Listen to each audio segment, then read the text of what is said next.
Welcome everyone to the pursuit of effective workplace learning. My name is Steve Angelo-Eadie. I'm the head of learning services for Emergn, and I'm looking forward to talking to you today. The pursuit of effective workplace learning. So today we're going to talk around what it is, what workplace learning is, and how actually do we make workplace learning more effective. So the things we're going to go through today, we're going to just touch upon, why we're here, or why hopefully you're here.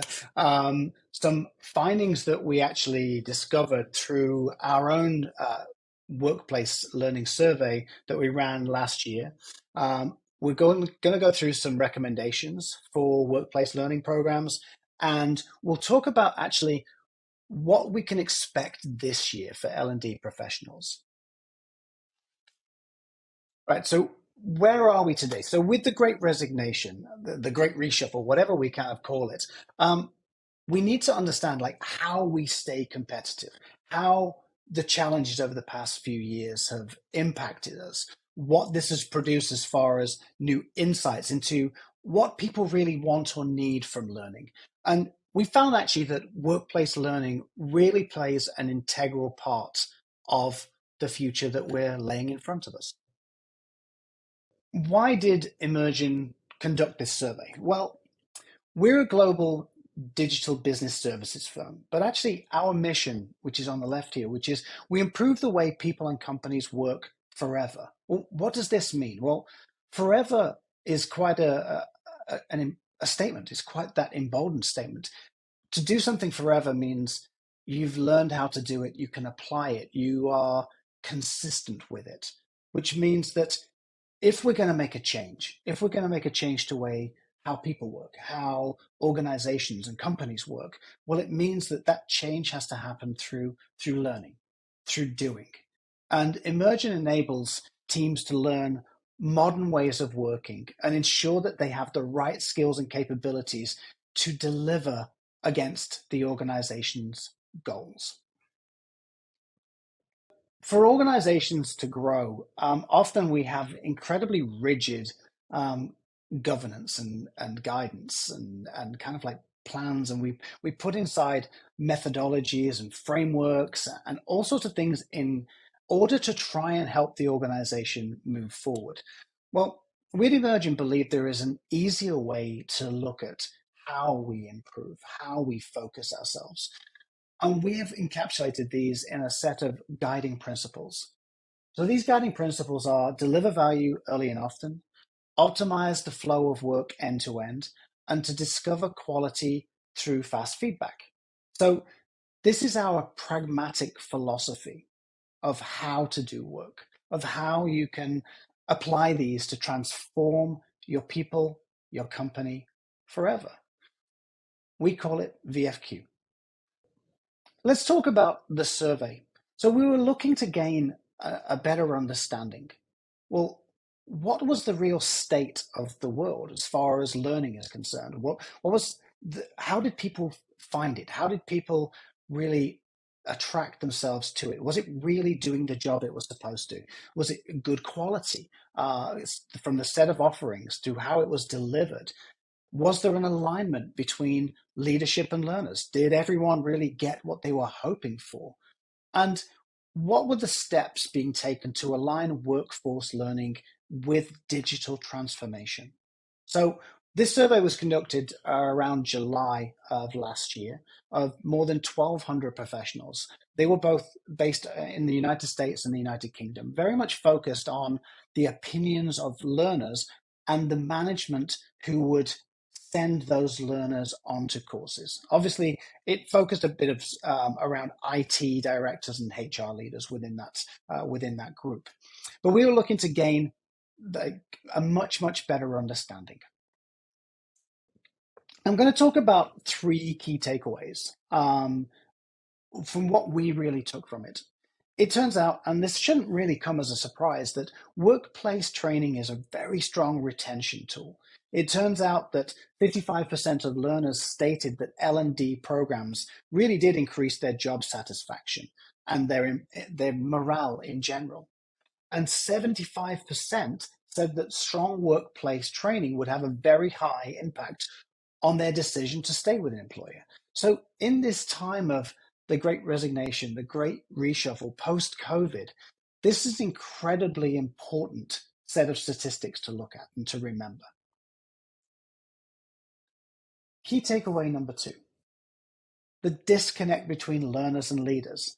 Now, it again, you would think that everyone should be on the same page. If a leader has sent a learner on a course, it really should be about like we understand why we're here and we know how to make the most out of this. But actually, leaders have a generous view that they believe that the programs are slightly more effective than the learners. So 59% of leaders found that the workplace training was very effective, and only 50% of learners really found it very effective.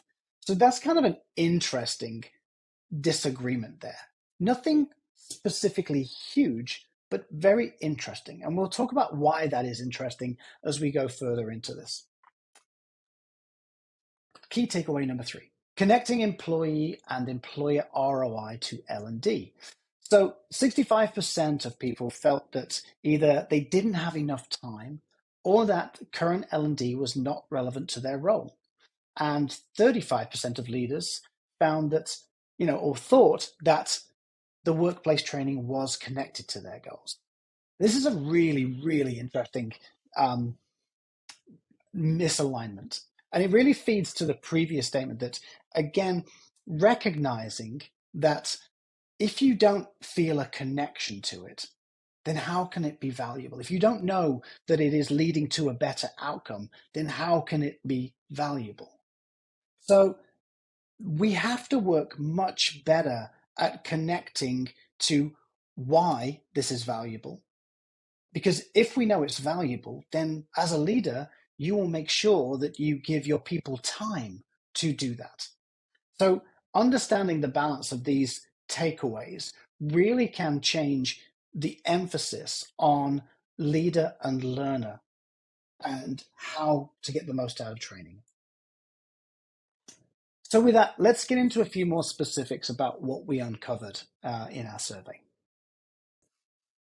The importance of workplace training. So if 75% of learners stated that strong workplace training would have a very high or high impact on their decision to stay with the company, then we need to make sure that this is first and foremost. So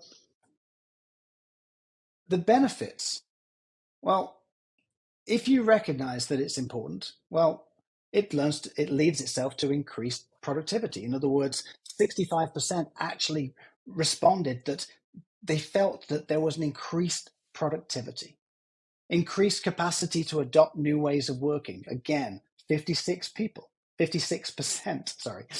Increased job satisfaction, employee morale, 55%. So it is really important. And the impact of that, the downstream impact of that is that if you have strong workplace learning, it can lead to these knock-on effects. However, do remember the previous slides of it has to be tied to something that is valuable. Learners making sure they have what they believe is necessary. So they believe that the skills to do their job versus sometimes leaders feeling that actually managing people, being slightly more tactical with some of the harder skills or sometimes softer skills too that are really, really needed. Well, that difference of opinion should be kind of muted in the sense of what's needed to make the work happen, what's needed to actually be effective within that role. So this is a really interesting set of statistics again. So what training do learners need? So again, interesting graphs, technology specific skills, no surprise that that's kind of high up, industry specific skills, managing people, etc. But actually, making sure you have that balance, making sure that workplace training programs are structured with the understanding that employees want to grow their capability too. So recognizing that, how do you help both that vertical kind of capability growth, but also making sure that that horizontal value delivery to the company, to the organization is present. So we need to make sure we have all of that in place. This slide to me has been, I think, a challenge for most organizations forever. What hinders you from participating in workplace training? Um, Obviously, time, you know, nothing getting in the way, leadership support, not relevant to your role. This is incredibly important. So, what should we do about it? Well, first of all, make sure content is accessible, make sure it is relevant, make sure that it is something you can achieve in your work whilst working. Because ultimately, if it's something you can apply today to your work, that means you're able to learn, do, evaluate, and then tweak it to your own specific needs. It's really important to make sure that it isn't just learning in isolation. So, the idea of making workplace training more accessible and more relevant has to be key towards helping learners in the future. Target business impact with work-based learning. So this isn't obviously a new idea. Work-based learning isn't super new, but actually it should be much more of a leverage to ensure that actually L&D helps drive the business impact. So making sure that when you receive a learning request, when you receive that kind of like, hey, this person needs SharePoint training, this person needs um, communication or presentation skills, that what is the impact of that? What is the real driver behind that? What is, as Simon Sinek would say, what is the why? Because it really does start with why. So if you know why, then you can offer the right type of learning and hopefully make that continuous learning so that it isn't just a one-stop shop. It isn't just you went on a course, tick the box and move on. So we should be looking to redefine how L&D is offered by allowing L&D to understand the real need, not just the budget that's needed, but the real need and real drivers to make sure that workplace training fulfills employees' needs of growth, but the business opportunities and the business needs to deliver value. That's the sweet spot. That's really where we want to get to. Okay, so recommendations. First, we should plan training offerings with retention in mind. We should look at, you know, remembering the statistics that we've seen so far, remembering how important it is for people to have training that matters to them, their career, their aspirations, but also making sure that it makes a meaningful difference to the organization. Because, remembering that people are motivated by being able to do a great job. Ways in which you can start this is to look at a couple of aspects of the organization. So, where are the areas where maybe turnover is the greatest? So, recognizing, why are you losing people? Are people losing because they're stalling out in their career, or they're getting frustrated because they just don't have the skills or tool sets available to them to make an impactful uh, you know change to how the work is delivered? So, what do learners really need the most in these areas? It's really important. So, knowing what business problems you are solving before you start designing learning. Again, another key recommendation. So, what are you really trying to achieve? What is the organization trying to achieve? What is the individual trying to achieve? And why? So, knowing why means that we can actually place ourselves on the, so now what do we do?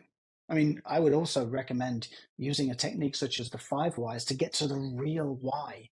of the real problem of what needs solving. So we need to know what's not working. How pervasive is it? Like, is the training going to really solve this problem, or is it just a nice thing to have? Like making sure that we understand and we can track if the training is going to have that impact. Is it going to lead to an outcome? Is this really going to help over the long run? Otherwise, we get to that position of training for training's sake. And we don't want that. We want the training to lead to an outcome. And finally, design in the mindset shift to transform your company and people. Remember that how people think about this is ultimately what's going to be a true indicator of are you successful or not. Making sure that people are connected to the mission that you're really on, making sure they know why we need to do something different, making sure they know how and what part they play in that. So it's really important to make sure we have that, those, all of that in place. But this is where I would absolutely recommend you start.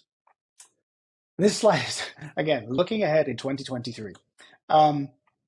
We are in 2023, but again, we're usually at this beginning phase. I'm sure everybody's just gone through their kickoff, and this is what we're going to achieve this year. So let's take a look. What are we going to do? What can we do to move forward? A focused plan for learning.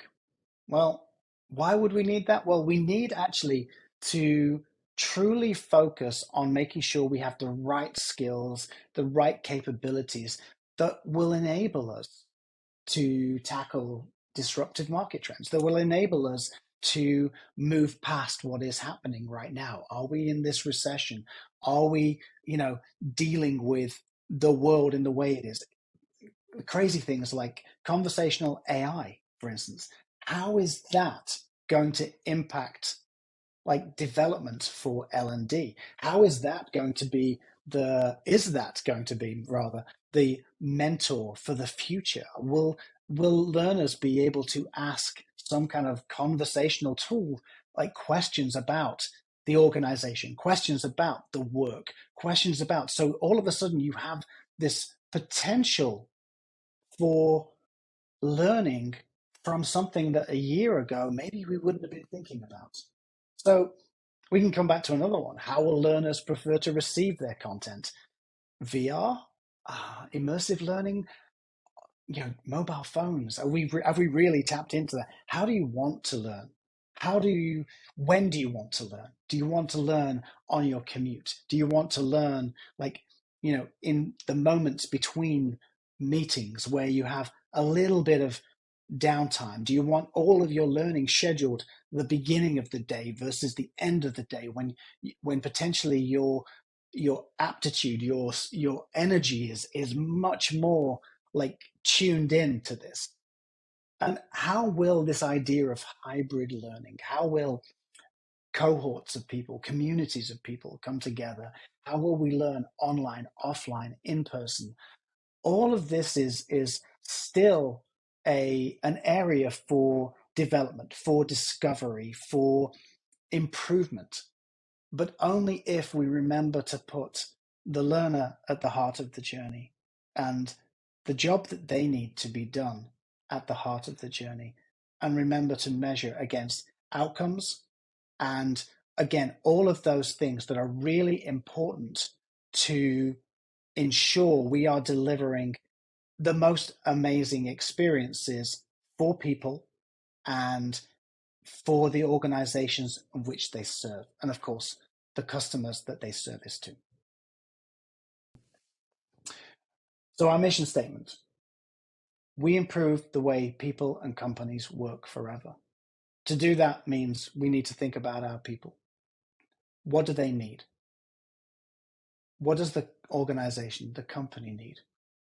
And remembering it's all about working. It's all about putting the learning into the context of the working. And if we do this right, this sticks and it becomes the forever. I just want to say thank you. Thank you for tuning in to listen to this.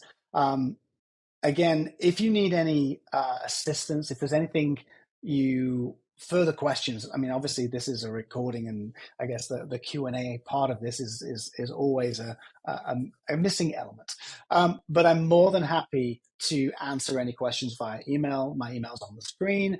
If you have questions, thoughts, like concerns, or even just general in this area, more than happy to chat about this. Please do go ahead and download the survey report. I genuinely believe there is a set of information inside of there which is great as additional information and data to back up why we need to do things in maybe a different way, why L&D is so important strategically for organizations. So with that, I thank you.